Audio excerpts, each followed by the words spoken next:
Hola, Hola, buenos días, buenas Hola, tardes. hola. aquí estamos, las sinvergüenzas, Liz Valle, a veces Sofía Divinitrix, desde Chicago, Illinois, al norte de Estados Unidos. Y Reverenda Sex, Alba Onofrio, aquí en el sureste de los Estados Unidos, en las montañas Apalacha. Y tenemos con nosotras A Ana Ruth García, desde Honduras, pastora de la calle, pastora de las ovejas grises. Sí, Yes.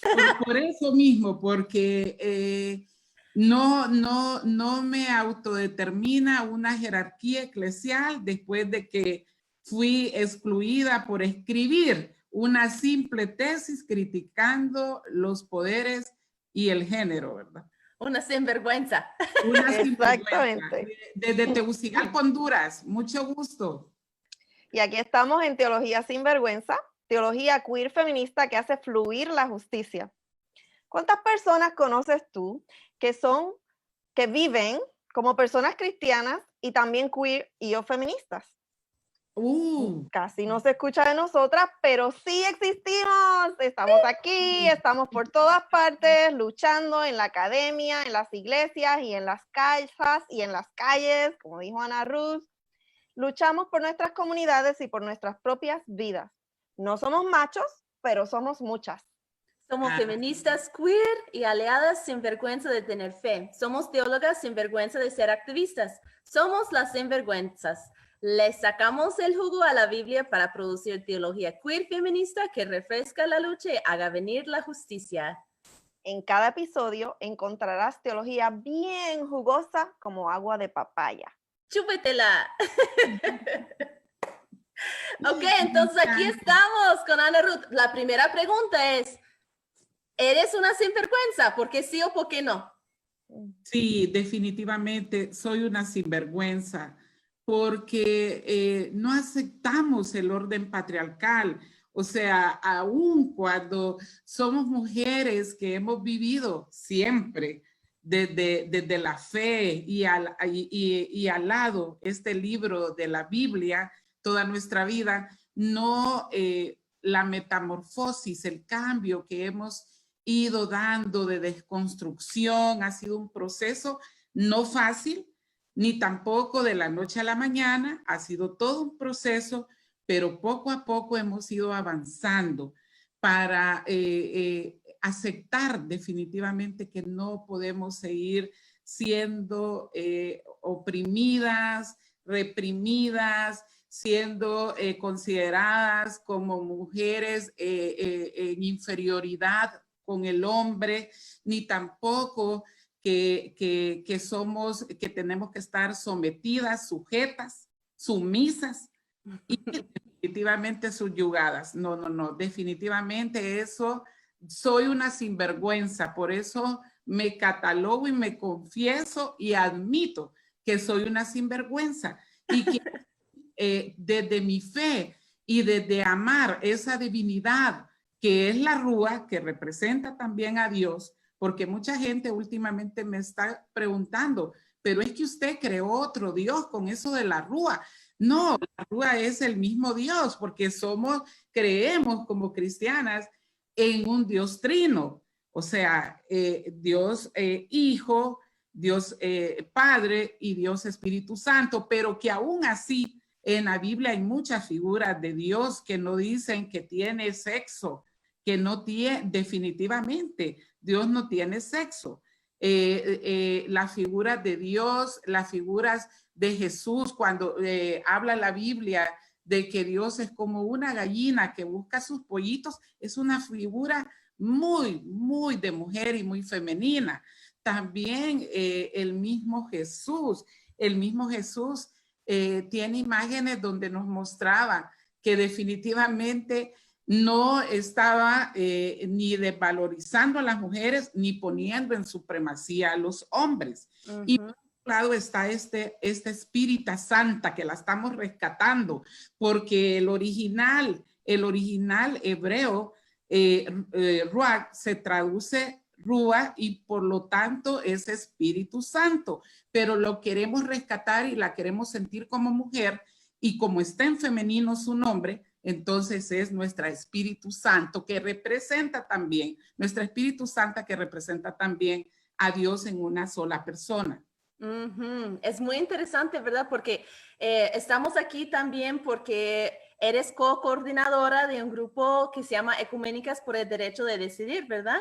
Me parece interesante que las personas nos puse la idea que estamos creando un nuevo Dios o nueva diosa cuando estamos pidiendo derecho a las personas que quieren más derechos como seres humanos completas, ¿verdad? Pero cuéntanos un poquito más de tu experiencia teológica, de ser persona de fe y también de estar luchando en Honduras para el acceso al aborto legal, al acceso a la salud reproductiva.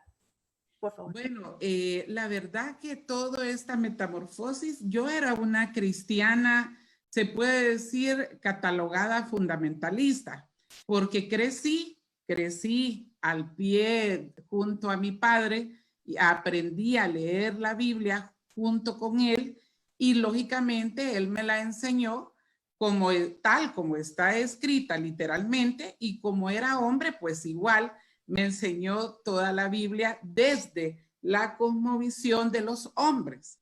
Entonces, fue un proceso largo que vino a través de los estudios, definitivamente, los estudios teológicos, pero aún así, cuando estuve en el recinto de la UVL en San José, Costa Rica, lo que en ese momento era el apogeo era la teología de la liberación, no exactamente la teología feminista, que nos da unos aportes enormes de relectura bíblica, de la diversidad, de todo este conjunto hermoso y bello de la vida, de que somos seres y personas diferentes, que no tenemos por qué estar en una heteronormativa ni una heterosexualidad, sino que es algo tan hermoso, tan maravilloso. Y fue así un proceso de desconstrucción. Luego en el 2015 pues se presentó la oportunidad, invitadas que no puedo dejar de mencionarlas porque las consideramos nuestras madres espirituales. Fuimos invitadas por las Católicas por el Derecho a Decidir de México a participar en unos talleres formativos de derechos sexuales y reproductivos desde la Biblia.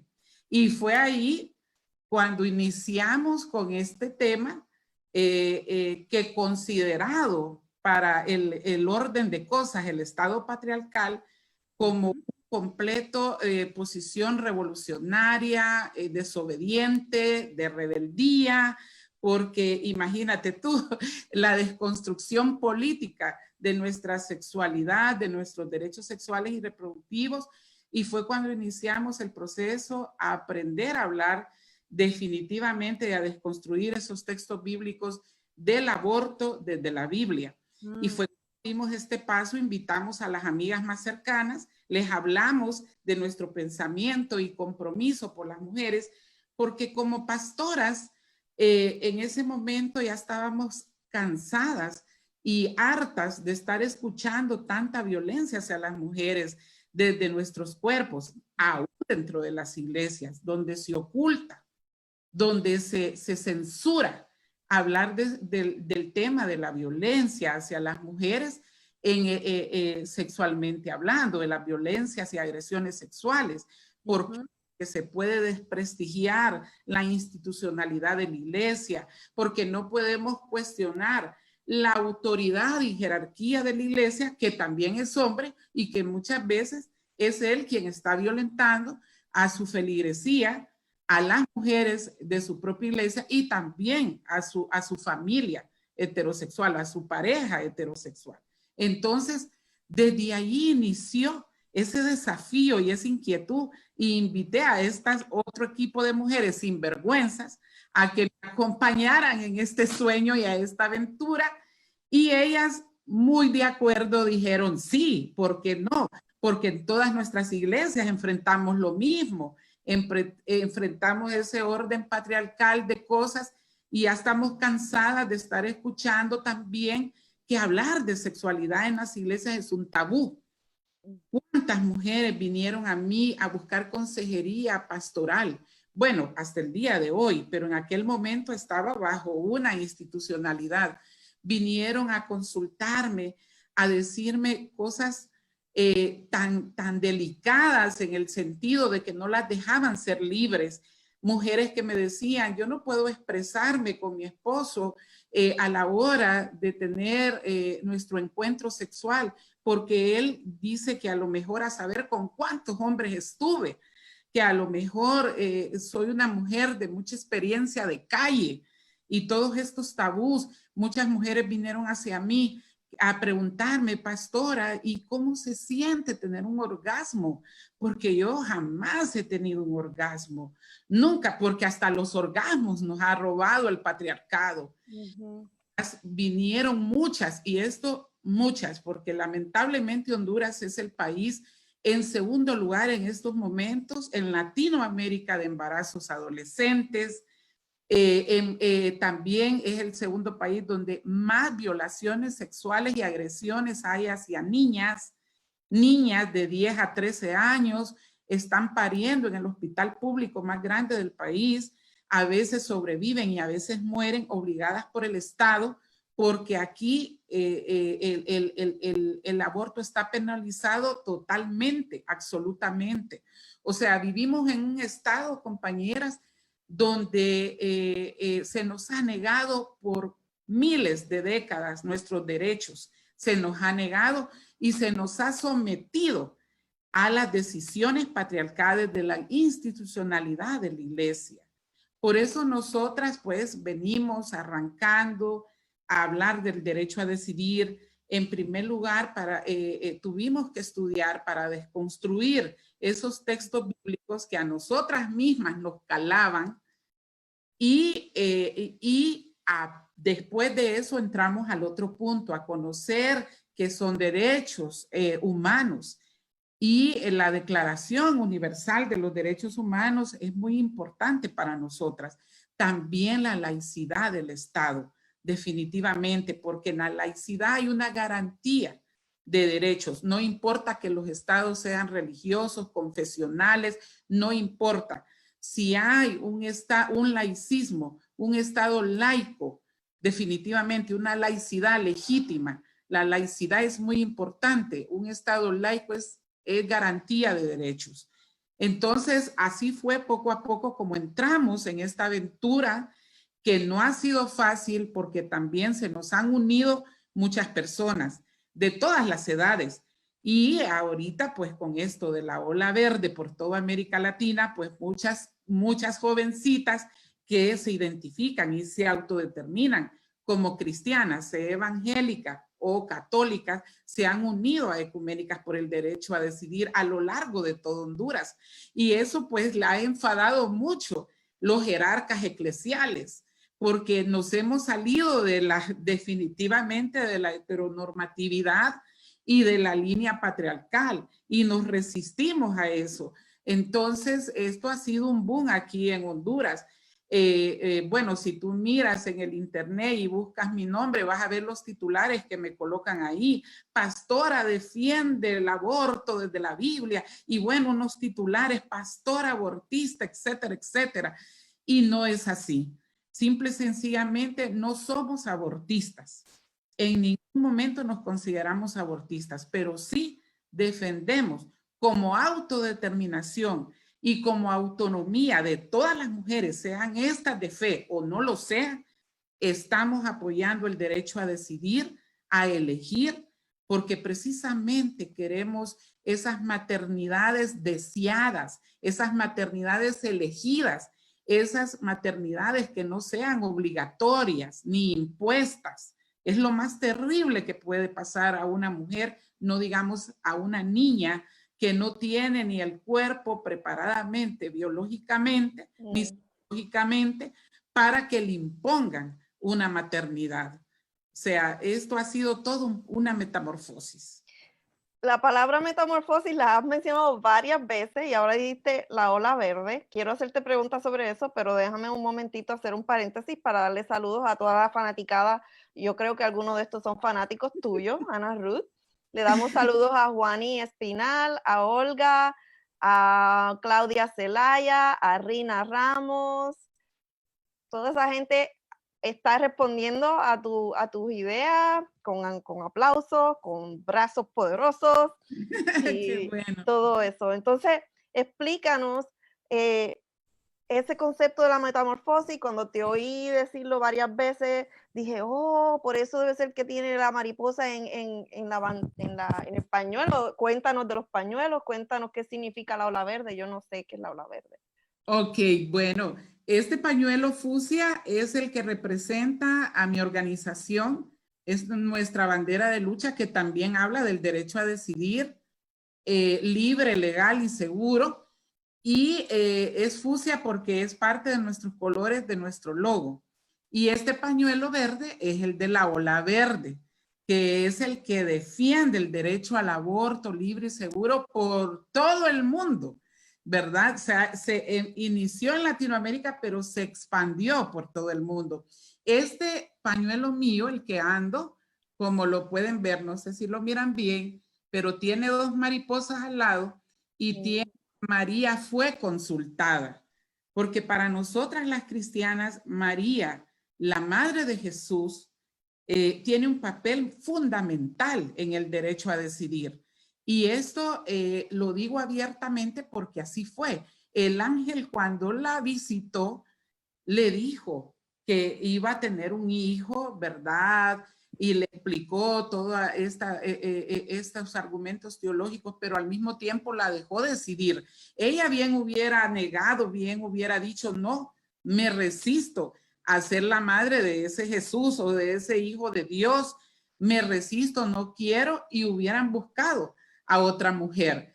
Pero ella decidió y eligió que sí aceptaba. Entonces, por eso para nosotras es bien importante y nuestro pañuelo dice, María fue consultada para ser Madre de Dios, que se traduce en Jesús también.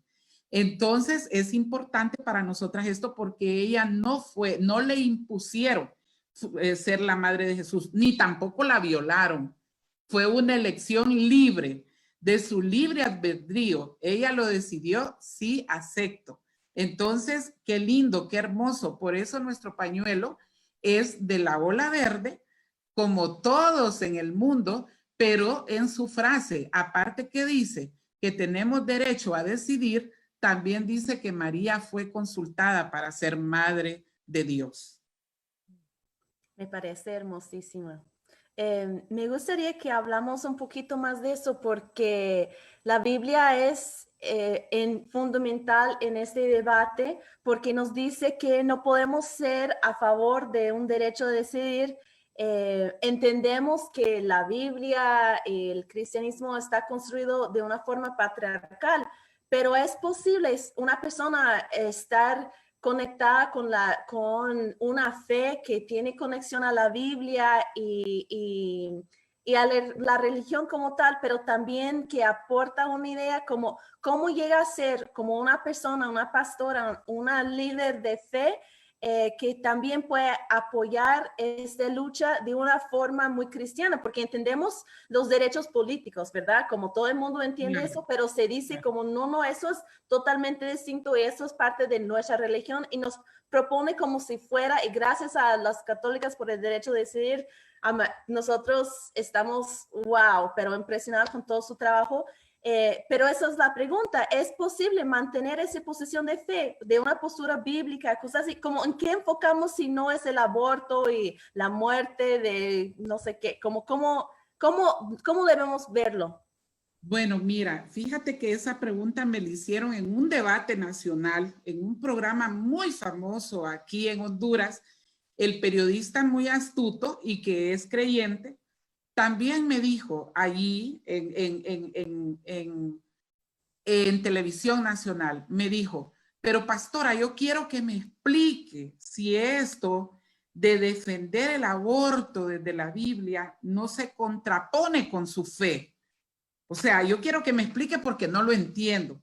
Bueno, pues mira, en primer lugar están definitivamente las bases bíblicas teológicas, porque como el patriarcado se basa en este libro, que aún cuando para mucha gente creyente es sagrado, ¿verdad? Pero aún así tiene muchas debilidades. Nosotras que hemos estudiado teología lo sabemos. Tiene mucha violencia contra las mujeres, tiene violencia sexual, tiene imposición y opresión para las mujeres, tiene también historias muy crueles y tristes, pero ese es el trabajo nuestro, rescatar a las mujeres que hicieron la diferencia en ese libro sagrado. Y definitivamente en la Biblia no habla absolutamente nada del aborto. Y en el único versículo, que se menciona el aborto como de vientre de mujer, es en Éxodo 21, 22 al 24, que es precisamente donde relata la ley del talión. Pero mire usted bien, primer lugar, allí habla que si una mujer embarazada es golpeada en un pleito entre hombres y esto le provoca el aborto, el agresor que le provocó el aborto solo va a pagar una multa, que bien pudo haber sido en aquel momento una oveja, un cabrito, un burro, cualquier animal, una multa. Pero si le provocaba la muerte a la mujer, lo pagaría con su vida. Entonces es interesante porque le dan prioridad siempre a la vida de la mujer.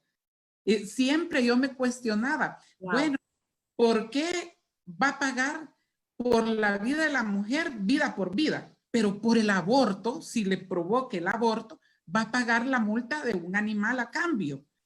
Entonces, precisamente por eso, porque recuerden que la fe está plagada de filosofía, tiene mucha influencia filosófica por la cuestión grecorromana, que ellos fueron dominados, ¿verdad? Entonces, ¿qué sucede? Que sin alma no había vida. Y mientras el embarazo, mientras el feto está viviendo ahí en nuestro vientre, por medio de nuestra placenta, quien decide la vida de ese feto es la madre. Definitivamente es la madre, porque depende de mi cuerpo. Entonces, muchos filósofos por eso ellos admitían y secundaban la idea que hasta después de 3 meses, de 12 semanas de vida, ya se podría decir, pero ellos estaban en ese debate, Sócrates, Aristóteles, estaban en ese debate, si realmente había vida o no, porque ellos consideraban que el alma era después de salido del vientre de la madre. Yo también he escuchado esto. Sí, cuando se corta la placenta y ya salido del vientre, ya no es feto, sino bebé, entonces cuando se corta la placenta y aspira la primera aspiración de vida y respira y tira el llanto, añe, añe, añe, es cuando ya tiene alma. Sí, como en Génesis, ¿verdad? Como personas me han contado como su perspectiva de que el ser humano, Adán de Adamá, que Dios cree en que segundo capítulo de Génesis, no está viva hasta que tiene el soplo de Dios, como la respiración. Entonces también usa es el soplo de nuestra Espírita Santa, de la Rúa, el soplo de vida, porque es allí cuando ya aprende a vivir por sí solo o sola, porque ya es bebé, cuando nace, ya sale y se corta el cordón umbilical. Entonces, imagínense ustedes, primero la base bíblica, luego nuestros argumentos teológicos, ¿verdad? Pero también, definitivamente, somos mujeres, las cristianas también somos mujeres y el patriarcado nos ha pasado por nuestros cuerpos y estas violencias dominantes, este extractivismo de nuestro cuerpo se dio desde la colonia, desde la colonización, porque por eso las feministas hablamos y lo vamos a seguir haciendo desde la descolonización de nuestras mentes. Sí. ¿Por qué? Porque antes las mujeres indígenas abortaban y era una costumbre natural de ellas, abortaban con hierbas y era una costumbre natural porque eran mujeres guerreras. Recuerden que los indígenas también peleaban sus territorios entre las diferentes tribus y ellas preferían optar por ser mujeres guerreras a ser mujeres de allá, de lo privado, de espacios privados. ¿Por qué? Ellas abortaban porque no querían el apego a sus crías, porque una vez que nace, tú te apegas a tu cría. Entonces ya es difícil, ya es imposible, ya aceptas de que vas a ser una madre y que vas a darle todo el amor y cuidado a ese bebé. Pero antes, en el vientre, las indígenas practicaban el aborto con toda naturalidad y libertad, porque ellas preferían ser mujeres guerreras a ser mujeres que estuvieran allá en la tribu, así, haciendo cuestiones domésticas definitivamente. Entonces, el colonizador, cuando vino a colonizarnos, nos despojó no solo de nuestro cuerpo, que es nuestro territorio como personas, nuestro cuerpo, sino lo que hizo con la tierra, colonizar, despojarnos de nuestra tierra, el extractivismo, robándonos todo, nuestra riqueza de oro, minerales y todo, eso mismo hizo con las mujeres. Nos violó, nos violentó, y también se hablan de muchas tribus, historiadoras, arqueólogas, han hablado de muchas tribus donde muestran realmente que muchas indígenas cuando en el tiempo de la colonia estaban embarazadas del colonizador, preferían abrir sus vientres y desangrarse como un gesto de dignidad y de rebeldía, porque no querían tener en su vientre un feto producto de una violación de un colonizador. Entonces eran actos dignos de las mujeres indígenas, y eso es muy hermoso comprender cómo podemos descolonizar nuestras muertes, porque fue el colonizador quien nos trajo los dogmas. Fue el que trajo e impuso la Biblia y la fe a la fuerza bajo la espada, pero también fue el que trajo los dogmas de los pecados, de lo que era diabólico, de lo que era demoníaco, de lo que era satánico, porque antes no se vivía así. En las comunidades indígenas, incluso nuestros cuerpos eran comunitarios, nadie le pertenecía a nadie. Simplemente decidíamos con quién tener relaciones, con quién relacionarnos íntimamente, y ya. Y eso era algo hermoso, eran comunidades comunitarias, hasta en la sexualidad.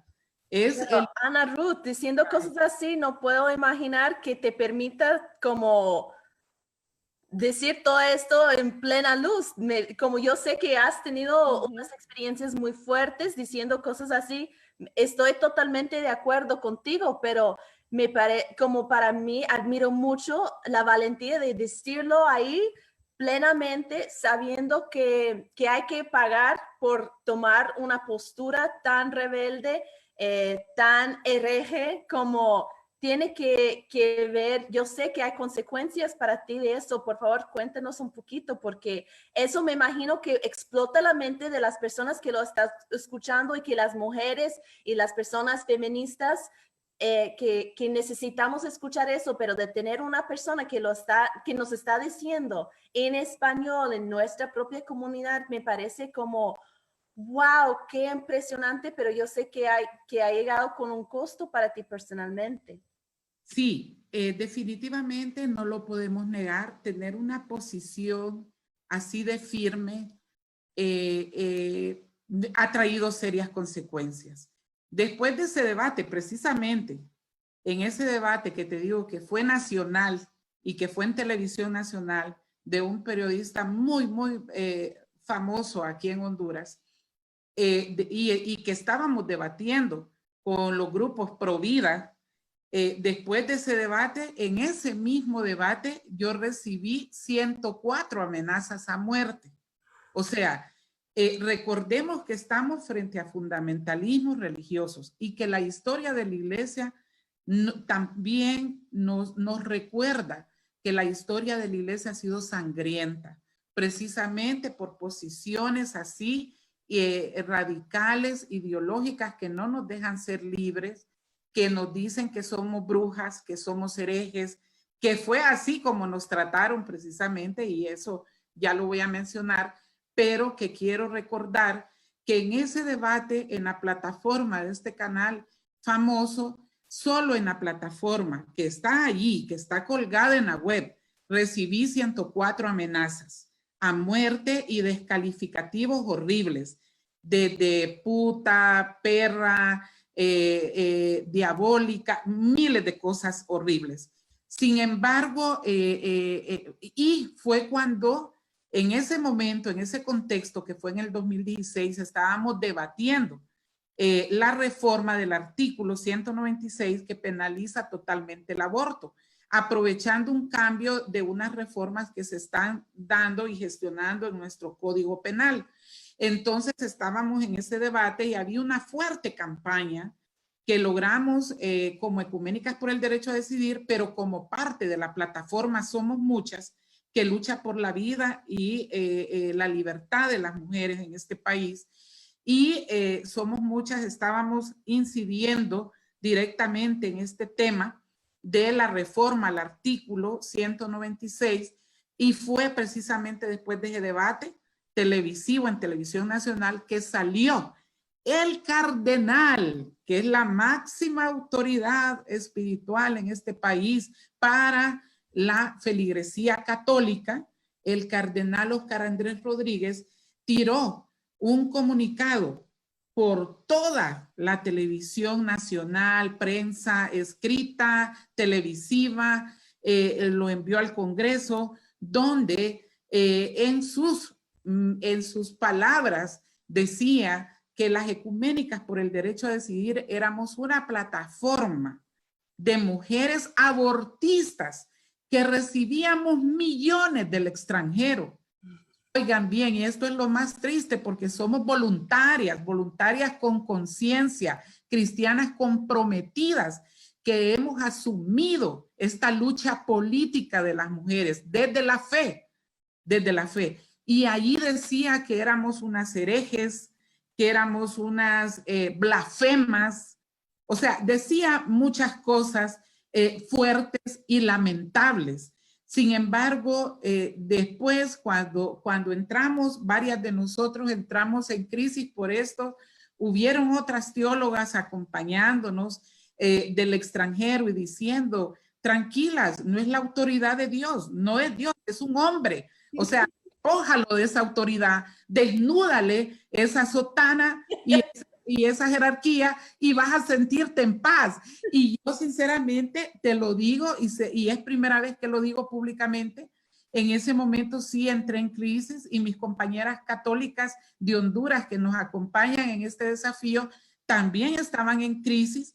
Nos sentíamos tristes. ¿Cómo es posible que un hombre que dice ser cristiano nos ataque tan cruelmente a unas mujeres que solamente nos preocupa la vida de las mujeres? Y como somos mujeres también y hemos vivido esas violencias patriarcales y machistas y hemos decidido ya no más en nuestras vidas, si queremos ayudar a otras mujeres a tener esa relación y esa convivencia entre su fe, pero entre sus principios políticos, entonces, ¿cómo es posible que este hombre que representa esa autoridad espiritual nos ataque de esta manera y dice ser cristiano?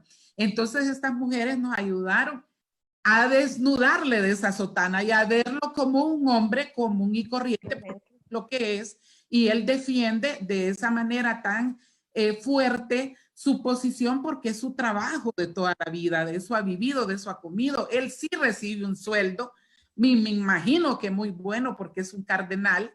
Nosotras no, somos voluntarias. Entonces, cuando logramos entender eso, ya nos sentimos en paz y en libertad de seguir adelante, pero sí nos costó una persecución política fuerte. En mi caso, porque era la cara más visible, pero hay un grupo de ecuménicas muy grande atrás de mi persona y como te digo, se ha expandido a nivel nacional. Entonces, a mí me tocó la peor parte en el sentido que cuando la crisis política electoral en este país, que estamos bajo, desde el golpe de Estado en el 2009, nuestro orden democrático se rompió lamentablemente y estamos bajo una dictadura en estos momentos.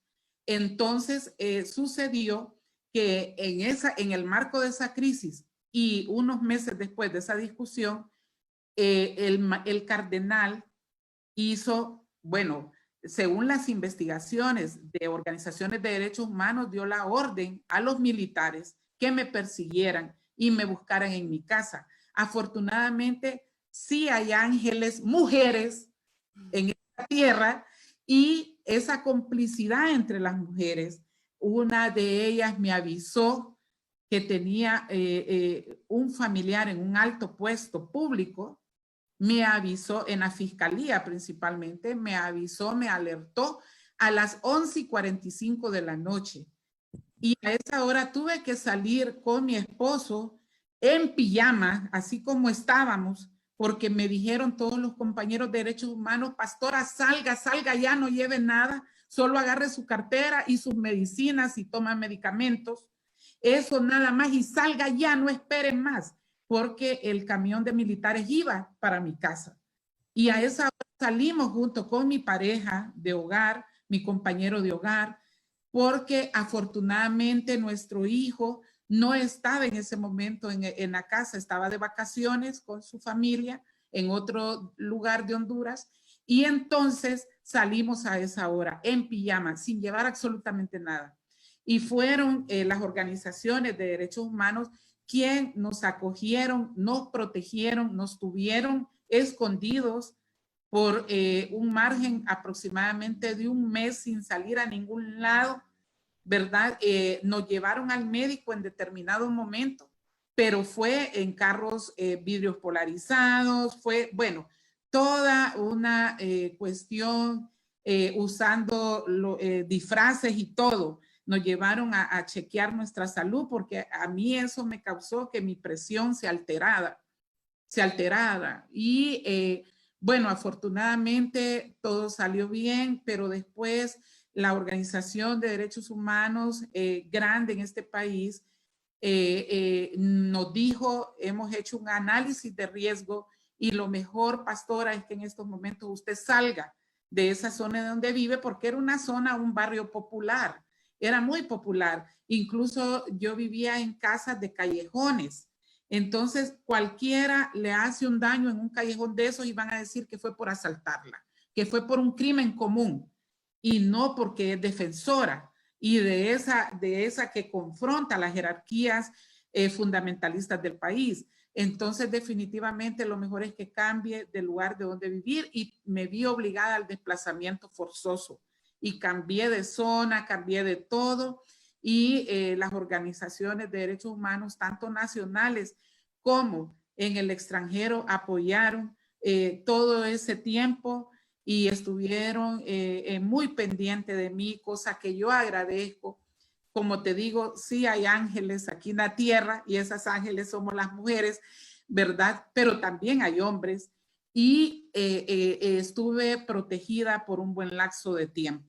Después volví a mi activismo cuando ya las aguas se habían calmado, pero allí pues hemos intentado que otras compañeras también salgan como voceras para que no solo se mire mi rostro, pues, sino que hay otras mujeres que estamos en esta lucha, que no estamos solas ni solo es una, sino que somos muchas. Somos muchas. Somos muchas, decimos al principio del programa, ¿verdad? Así es. Mira, esa historia es tan triste, me recuerda, yo pensaba, avisándole Dios en sueños que su vida peligraba, les indicó que salieran, ¿verdad? Diferentes personajes, pero qué bonito que Dios estuvo ahí para enviarte un ángel a que le diera el mensaje de protección. Pero también quiero resaltar cómo la comunidad exterior, ¿no? Que a veces uno está en esta situación solo, sola, sole, y dónde va uno, ¿no? Y entonces que fueron mujeres del exterior o personas aliadas en otros países que te avisaron, ¿verdad? O que te ayudaron a ver de manera diferente esa retórica de la iglesia institucional encuerpada en ese cardenal. Entonces, por eso es que creamos este podcast, para decir, aquí estamos. Tal vez usted, como una persona cristiana, lleva años pensando, no puedo ser queer y cristiana a la misma vez. Me van a votar, me van a matar. Es real. Y por eso estamos aquí, simplemente para que sepan que estamos aquí con ustedes, apoyándoles en la distancia, y que somos muchas. No solamente estamos las de aquí, las que estamos en el programa, y estamos conociendo una comunidad internacional casi. Seguimos saludando a otra gente que se nos une y que nos da saludos a nosotras. Cecilia Mestizo, Osiris Robelo, Ana María Ferrera Chávez, Suyapa Burdez, Ivette Ortiz, Raquel Aurora Cárcame, Ivette Marí, María Rosa Vigna, todas esas estamos apoyándonos unas a otras, ¿no? Qué bonito que podemos hacer comunidad a través de la distancia, de la geografía, que no nos puede detener, de encontrarnos unas a otras, de que somos muchas y de que Dios está ahí enviándonos ángeles para darnos mensajes de protección. Sí. Y eso es muy importante, querida Liz y Alba. Quiero mencionarles que es fundamental las alianzas. Sin alianzas, definitivamente quizá yo ya no estuviera viva tan siquiera, porque hemos recibido una serie de ataques. Claro, ese fue como la cúspide, pero a nuestra sede nos han ido a poner a las paredes feministas perras, nos han ido a dejar cosas feas, amenazas, en fin, cuántas cosas. Incluso a mí, organizaciones de derechos humanos, yo les agradezco que me han ofrecido irme de este país, pero yo no he querido irme de este país porque esta es mi tierra, donde están mis ancestras, y yo voy a seguir dando la lucha desde aquí, desde mi tierra, donde están mis ancestras, mi madre, mis abuelas, mis hermanas, mis hermanos, todos mis ancestras. Y no quiero dejar mi patria, pero es muy importante eso. Recuerdo que en ese momento las católicas en sororidad nos llevaron a República Dominicana, donde se creó la Alianza Cristiana, y allá nos encontramos con varias teólogas que llevaron las católicas por el derecho a decidir, y fue muy importante porque fueron ellas las que nos desconstruyeron esa imagen de autoridad espiritual de estos jerarcas que son hombres y que nos han negado y nos han hecho daño y violentado nuestros derechos. Entonces fue muy lindo tenerlas ahí. Ahora también, afortunadamente, desde el año pasado, desde el año anterior, en el 2019, fue invitada a pertenecer a la red de teólogas y pastoras y lideresas cristianas que no solo está en Latinoamérica, más bien me estaban reclamando que puse solo Latinoamérica, están a nivel continental. Entonces estamos acuerpadas y estamos luchando, lo más lindo de todo, que estamos todas luchando por el derecho a decidir. Y me sentí como una pececita en el agua, porque me sentí con las mías, me sentí acuerpada. Fue muy lindo este encuentro, se dio en México, y habíamos aproximadamente como 40 teólogas, pastoras, lideresas cristianas de todos los países, y fue precioso sentir que no estás sola, que hay detrás una red de mujeres que te está acuerpando, que te está en algunas ocasiones guiando, otras acompañando, otras tirándote porras, y en fin. Y eso es lindo porque te fortalece, porque te da fuerza. Entonces vamos a saludar a todas las compas de Red Tepale con mucho amor, mucho cariño por todo su trabajo enorme que hacen ese grupo de teólogas, lideresas, pastoras, educadoras. Pero quería preguntarte eso, ¿es por su fe que sigues? Porque después de todo lo que nos mencionaste, me parece tan intenso realmente en el ser que sigues luchando de esa forma tan fuerte, aunque con toda la experiencia. Entonces, ¿es por una forma es parte de tu fe o de tu espiritualidad que tú sigues en la lucha política del acceso al aborto? Sí. Claro que sí. Mira, yo debo de confesar que yo no puedo vivir sin mi espiritualidad. Para mí la Rúa es la expresión máxima en mi vida. Entonces, yo no puedo vivir, no puedo desligarme. Y también ese es el acompañamiento que le queremos dar a todas estas mujeres de diferentes edades, porque no solo jóvenes, también hay muchas mujeres mayores que hoy me dicen, qué hermoso, yo hubiera querido hablar así, decir eso y esto, pero siempre fui reprimida. O sea, y eso es lo que sucedió en mi metamorfosis, como decía Liz. Fíjate, yo siempre pensé muchas cosas cuando estuve en la jerarquía eclesial como pastora diácona ordenada. Pensé muchas cosas y cuestioné muchas cosas, pero siempre reprimida o excluida, porque es lo que utilizan todo este sistema patriarcal. Excluirte, censurarte, silenciarte y marginarte. Esas son las armas poderosas de este patriarcado contra las mujeres. Entonces, siempre cuestioné cosas, siempre dije cosas, pero nunca hablé directamente del derecho a decidir. Mira, fíjate cómo es que cuando teníamos capacitaciones, por ejemplo, de teólogos de la teología wesleyana, podíamos hablar de la comunidad LGTBI, podíamos hablar de las nuevas propuestas teológicas como la teología queer, pero no del derecho a decidir. Mira bien. Entonces, eso era algo que me llamaba la atención. Entonces, cuando yo salí de esta jerarquía, porque fui excluida y yo no puedo estar en un espacio donde definitivamente te callan, te silencian, te marginan y te excluyen, definitivamente porque va en contra de mis principios, tanto cristianos como mis principios como defensora de derechos humanos, porque creo fielmente en la Declaración de Derechos Humanos donde nos da libertad. Entonces, ¿qué sucede? Pero también creo en ese libro que para las creyentes y los creyentes es sagrado y también que fue escrito con un espíritu liberador, no de opresión. Pero lastimosamente, la teología tradicional, la teología, esas nuevas teologías de comercializadas, que en este momento se me escapan los nombres, pero que son las teologías del marketing, del comercio, del dinero, de los pactos y todo eso. Estas teologías te enseñan a ver la Biblia de una forma fundamentalista, a interpretarla literalmente, a imponer el orden patriarcal siempre en la sumisión de la mujer, en la subordinación de la mujer, en el dominio del hombre hacia las mujeres cuando somos seres iguales.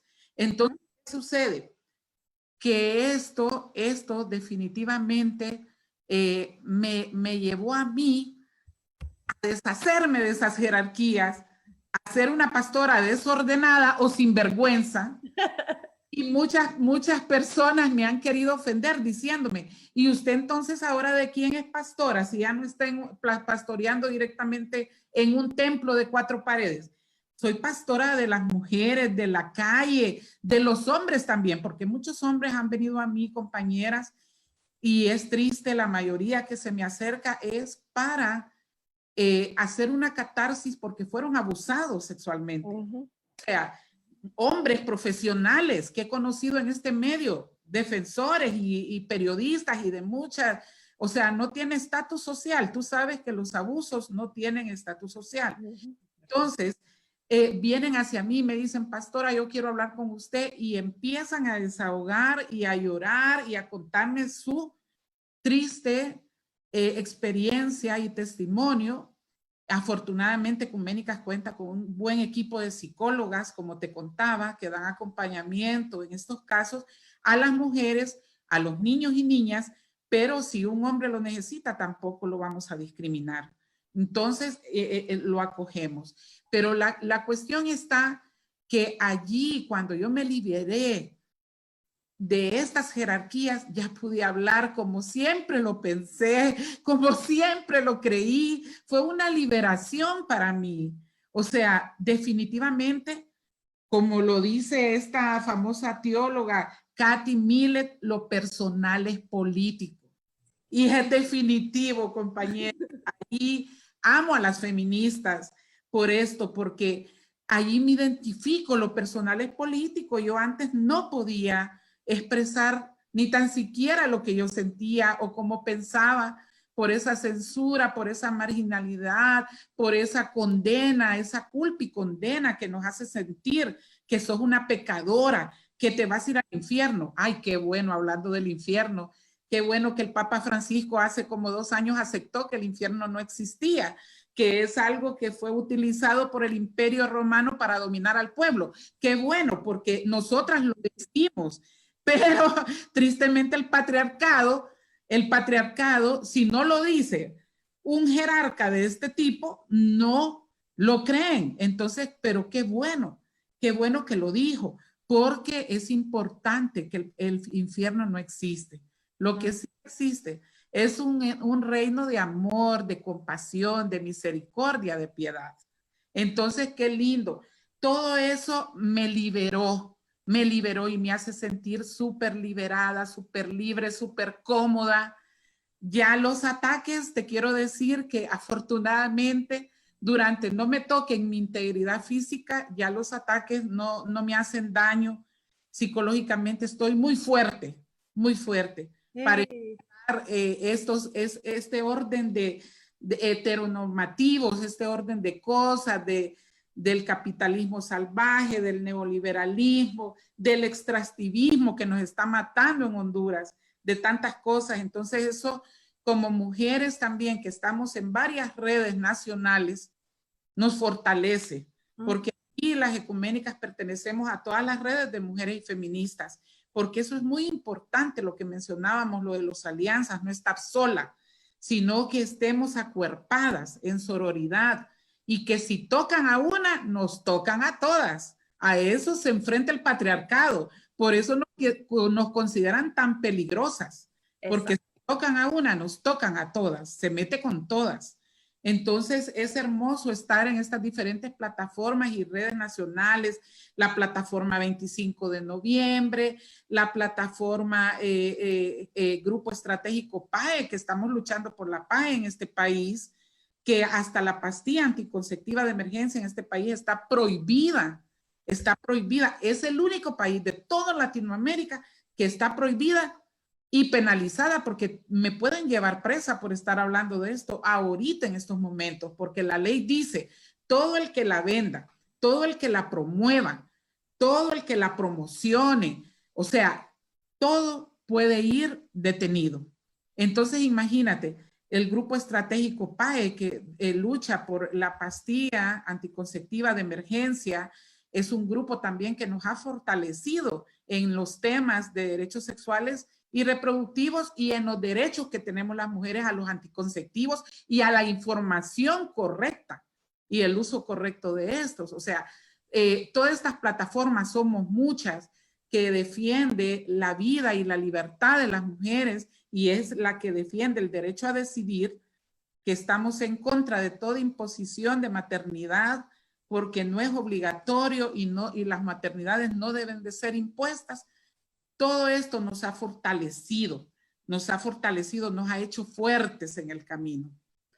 Tengo una pregunta, Ana Ruth, porque me parece como resuena muy cercana a ese de decir, como ese que yo llamo violencia espiritual contra las personas por quienes somos o por querer derechos humanos sobre nuestros propios seres, cuerpos, nuestra tierra. Me encanta como los nombres, como que es nuestra tierra. Nos pasa igual en la comunidad LGBT. E incluso encuentro muchas veces que los espacios feministas y los espacios luchando por el derecho de decidir también coinciden mucho con los espacios queer. Pero por favor, ¿nos puede explicar? Siempre se invisibiliza las personas bisexuales, que también podemos debe de ser parte de la conversación, pero para las personas muchos dicen, no, pero si es hombre gay o si es lesbiana, ¿por qué te importa el acceso al aborto? Que no sé qué. Me parece que hay congruencia muy importante entre esto de ser blasfemas solo por tener derecho a decidir uno mismo qué hacer con nuestros cuerpos, qué hacer con nuestro deseo, pero nos puede hacerlo más explícito. ¿Cuál es la conexión entre una teología queer, feminista, una teología que tiene, que apoya al derecho a decidir? ¿Cómo tienen esas luchas que ver uno con el otro? Bueno, para mí están interconectadas definitivamente, porque el derecho a decidir sobre nuestros cuerpos es lo más grande, es la posición política máxima de nuestra autodeterminación y de nuestra autonomía, definitivamente. Y la diversidad entra en esa gama, o sea, como decía Simón de Beauvoir, no nacemos mujeres. La sociedad nos hace mujeres, pero no nacemos mujeres. Y los hombres tampoco, no nacen hombres. La sociedad es quien les impone los roles y los estigmas y todo esto. Entonces, definitivamente esto está conectado, el derecho a decidir por nuestros cuerpos. ¿Cómo es posible que nosotros vamos a hablar de buenas nuevas del Evangelio? ¿Cómo vamos a hablar de estas buenas nuevas si no estamos integrando a toda esta gama de diversidad, de pensamiento, de orientación sexual, de pensamiento político? ¿Cómo es posible? O sea, esas son las verdaderas buenas nuevas. La libertad de pensar, de elegir, de asumir, de elección, el libre albedrío, que para los católicos dicen la libertad de conciencia, y que en su cano católico también menciona la libertad de conciencia. Entonces es emocionante porque esto va de la mano. O sea, nuestra vida sexual va de la mano definitivamente con la diversidad. Y esa libertad que nos transmite y que nos inyecta la teología queer para mí es maravillosa.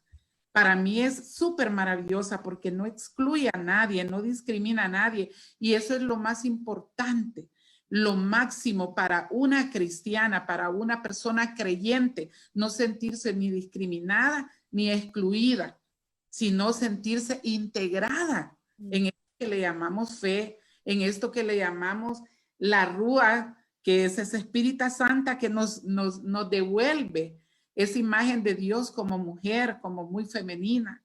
Entonces, definitivamente todo está conectado. El derecho a decidir pasa por nuestro derecho político de saber y sentirnos de qué orientación sexual queremos ser y pertenecer.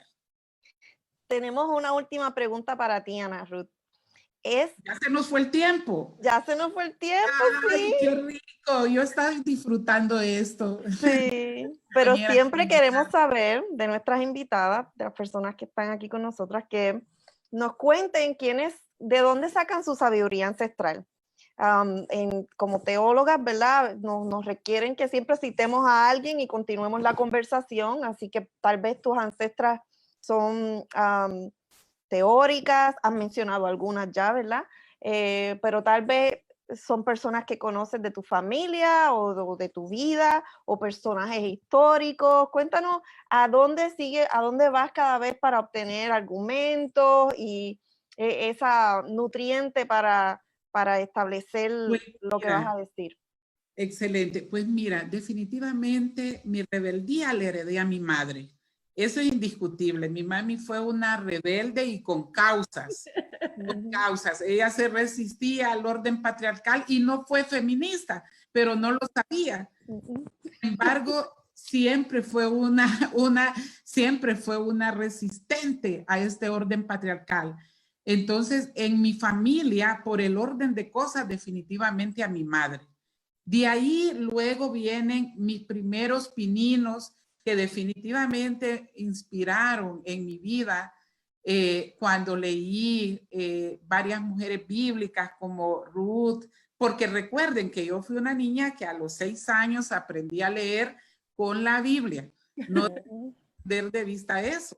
Entonces, ¿qué sucede? Cuando leer estas historias de estas mujeres tan desafiantes como Ruth, como Ruth, ¿verdad? El libro de Ruth para mí es increíble, que de hecho no, en realidad se nos da la sospecha que Ruth y Noemí era una pareja LGTBI. O sea, qué interesante. Bueno, Judith, la historia de Febe, que era una diaconisa en los tiempos de Pablo, que hay que rescatar a Pablo porque Pablo aparece como el misógino y también como el homófobo. Sin embargo, hay que rescatarlo. Hay que rescatarlo porque Pablo también hablaba definitivamente del amor incondicional de Dios. Y también tenía Febe, que era una diaconisa en el puerto de Corinto, que era el puerto más importante de esa temporada bíblica. Una mujer lideresa de la iglesia, dentro de la iglesia. Exacto, era una pastora, pero una pastora también con autoridad, y que Pablo la recomendaba y le pedía a todos los que la rodeaban que por favor apoyaran a Febe. En pocas palabras, respeten su autoridad espiritual. O sea, en pocas palabras, Pablo estaba allí desafiando el orden patriarcal de ese momento. Recordemos que Pablo, aunque era de Turquía, de Tarso, sus padres eran judíos. Entonces fue criado bajo eso, leyes judaicas, ¿verdad? Y luego, pues bueno, pero me encanta también cuando él en aquel versículo bíblico dice que cuando él está con los judíos es judío, cuando él está con los gentiles es gentil. O sea, ese espíritu liberador me fascina también de Pablo. Entonces, compañeras, dentro de la Biblia hay varios casos que definitivamente las hermanas que pelearon por su herencia, en contexto de Moisés, cuando las mujeres no tenían derecho a la heredad, y estas 5 hermanas desafían a Moisés y a todos los líderes espirituales de ese pueblo, y se levantan y dicen definitivamente tenemos derecho a heredar lo que nuestro padre dejó cuando acaba de fallecer. Y en fin. Y lo lograron cambiar las leyes. Exacto, y lo lograron, que eso es bien importante. O sea, hay tantas mujeres en la Biblia y tantos ejemplos, pero también mis primeras lecturas, quiero decirles que dentro de la teología y que conocí personalmente, tengo el gusto de conocerla porque aún vive a Ivonne Guevara, monja católica. También a Marilu Rojas, monja católica. Estuvo aquí. Exacto, que estuvo aquí con las sinvergüenzas, porque es una sinvergüenza, definitivamente. Entonces, también a Irene Fulques, que ya murió. Irene sí, hace algunos años lamentablemente falleció, y su herencia la dejó para la red Tepali, para que se fortaleciera la red. O sea, todas estas mujeres que he leído me han inspirado a desafiar esos poderes. También leí de mis primeros libros, les estoy hablando, la historia de las mariposas en República Dominicana, estas hermanas, las hermanas Mirabal, que definitivamente por eso le pusimos mariposas a este pañuelo, porque es una inspiración política para mí, de que se resistían a las dictaduras y a los dictadores y a estos hombres que nos asesinan hoy por hoy, nuestros pueblos. Entonces, estas hermanas, las hermanas Mirabal de República Dominicana, fueron también inspiración para mi persona, inspiración de vida, ¿verdad? Y a ellas a todas ellas las puedo dominar ancestras, pero también están las hondureñas. Mis amigas hondureñas, Visitación Padilla, Blanca Guifarro, que está viva, Berta Cáceres, una feminista inclaudicable, defensora ambiental, pero también feminista, que se resistía a todos estos poderes patriarcales que enfrentamos hoy por hoy. Y también, bueno, hay muchas que aún viven. Está Miriam Miranda, una negra que definitivamente, como decía Celia Cruz, tiene tumbado porque se enfrenta a este militarismo y a este extractivismo en su tierra y que está al norte de mi país. Y en fin, muchas mujeres que me inspiran, que me fortalecen y me dan fuerzas. Pero también no puedo dejar de mencionar a una de las más importantes que inspiró mi lucha en ecuménicas, y es a Sor Juana Inés de la Cruz. Definitivamente, cuando yo leí la historia de esta mujer, sentí lo máximo, como un buen orgasmo. ¡Ah! Sí, con un libro se puede, con un libro se puede. Exacto. Tú sabes que yo soy una sinvergüenza. Sí. Tengo que hablar con libertad y decir que cuando yo leí la historia de esta mujer, Sor Juana Inés de la Cruz, cómo desafió los poderes eclesiales, cómo ella se instruyó leyendo más de 5,000 libros y cómo escribía tan perfectamente en una sociedad cuando era prohibido que las mujeres leyeran, estudiaran, no digamos escribieran o hicieran teología, que fue lo que también ella hizo. O sea, ¿me entiendes? Cuando leí la historia de esta mujer fue como tener un orgasmo conmigo misma porque fue maravilloso. No necesitamos a nadie más, ¿eh? Sí. Ana Ruth, cuando saludaste, que rapidito compartiste tu historia de cómo la iglesia te había excluido porque habías escrito un ensayo teológico, sí. Rapidito yo pensé en Sor Juana Inés, yo dije, mira cómo Sor Juana Inés de la Cruz, porque ella también tuvo que hacer un argumento contra la iglesia, sí. pero nosotros también podemos hacer teología, vamos. Sí, así y todo un debate. ¿Sabes qué me dijo el obispo? En esa ocasión, quiero recordar, en ese momento era el obispo Elías Galván de México, y me dijo, cuando leyó en mi trabajo de tesis de la UVL, me dijo, hermana, como trabajo académico está excelente, pero como crítica a la iglesia, esto es insólito. Entonces, imagínate tú, y ahí ya al año siguiente, eso fue en diciembre, cuando yo vine ya con mi tesis a presentarle y todo, ya en enero ya no me nombraron pastora y empezaron a marginarme y empezaron a excluirme. Entonces yo no podía estar en un espacio eclesial que te oprime definitivamente. Y fue cuando salí a la libertad, Entonces eso pues para mí es importante porque lo que dices tú, Sor Juana Inés de la Cruz desafió con sus escritos teológicos toda esa jerarquía que fue secuestrada por los hombres jerarcas de su iglesia, de su fe.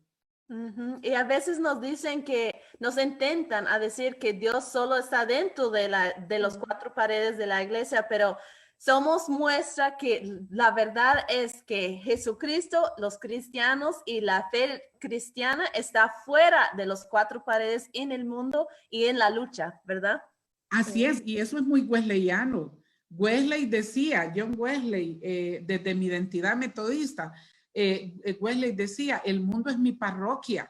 O sea, me sirve estar en cuatro paredes si la verdad que las buenas nuevas se llevan al mundo, allá afuera, a la calle, no necesitamos cuatro paredes. Y eso es lo que yo hice, pues, precisamente. Irme a hacer teología y acompañar esas ovejas grises que andan en la calle, que necesitan un acompañamiento espiritual y que en iglesia como institución no encuentran esa comprensión, sino que encuentran el juicio y la condena y la culpabilidad. Entonces, cuéntanos para terminar, me explicaste que hay una frase que habla de su organización que me parece muy cristiana, muy cristiana, sí. Pero muy de la lucha. Entonces, cuéntanos de ese dicho que ya se convirtió famosa. Así es. Fíjate que nos caracteriza en toda Latinoamérica y en el mundo. En cierta ocasión estábamos reunidas todas con nuestro asesor de comunicaciones y estábamos queriendo hablar de una campaña en el marco de la defensa por el derecho a decidir, en el marco de la discusión sobre el aborto. Y estábamos varias teólogas allí, pastoras, y de repente nos fuimos al versículo bíblico donde de la mujer acusada por adulterio. Y entonces dijimos, hey, ahí está, definitivamente. Las cristianas no apedreamos mujeres, las defendemos. Por lo tanto, nosotras vamos a defender a todas las que elijan libremente decidir interrumpir un embarazo. Entonces, ¡aleluya! Exacto, aleluya, aleluya. Gloria a la Rúa. Entonces, allí hicimos famosas y esa frase ha quedado ya inmortalizada. Ecuménicas es nuestra frase y es prácticamente nuestro apellido. Las cristianas no apedreamos mujeres, las defendemos. Excelente. Pues para las personas que nos están escuchando o viendo por primera vez, te invitamos a encontrarnos @teosinvergüenza en Facebook y en Instagram y con el hashtag Las Sinvergüenzas. También por primera vez estamos invitando a las personas de juntar a la lista de difusión, que es una lista de difusión que nos ya llega a tu teléfono, los anuncios de cuál va a ser la invitada para el siguiente episodio, y además al momento que empieza el episodio llega a tu teléfono el link para que no te pierdas ni un momento. Además estamos ahí buscando cómo podemos ir dando más recursos teológicas queer feministas. Entonces el número es +1 919-407-8770. Y hay un video todo chiquito de 1 minuto que enseña todo a hacer para llegar a la lista de difusión. Pero si no quieres perder otro, queremos invitarle a poner en la lista de difusión y que siempre comparta este episodio magnífico, mi amor. Gracias, Ana Ruth, por todos sus esfuerzos, por tu tiempo, por tu energía, por tu amor cristiana y por la lucha. Por favor, que comparta las otras personas este episodio.